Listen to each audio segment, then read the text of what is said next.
And then just finally, just back to Mark Carney, just because, again, it is his first time there. I'm just wondering, there was some talk about, maybe he will be different. Maybe he'll actually answer the questions well. We heard Andrew Scheer say, I think it was the second question, well, now you're clearly picking up, I think it was an old habit of not answering the questions, but he does seem, he is a different politician than Justin Trudeau. I think that's undeniable, and we even saw some evidence of that, even if they may share many similar values.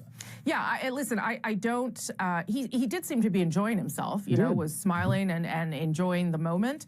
I'm not sure if he is as much a performer, and I don't mean that in a negative way, but I'm not sure he delivers the same way that the former Prime Minister did. But listen, the former Prime Minister, it was 10 years to get to where he was by the time he left, right? And he had been an MP before that.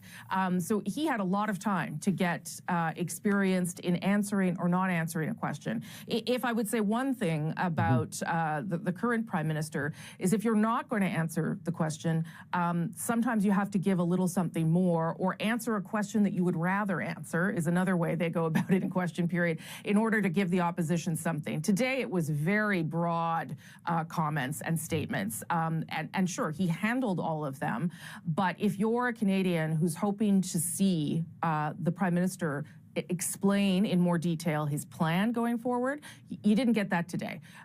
We'll see whether we get there, right? We'll see whether we get there over the course of the next 4 weeks. Also worth remembering, Andrew, that this Prime Minister is not going to be there every Wednesday like Justin Trudeau did. He will be there when he can be there, when he chooses to be there, but it is not going to be a one-day-a-week kind of thing. And it won't be, because on Wednesday was the day where he would answer almost all of the questions. And we saw evidence of that today. He answered a few and then moved on to the other ministers. He answered the leaders round, which is sort of what Prime Ministers tend to do. Took the questions from Andrew Scheer and Pierre Paulus, who was the one answering the questions in French, and did the same from the Bloc leader, Yves-François Blanchet.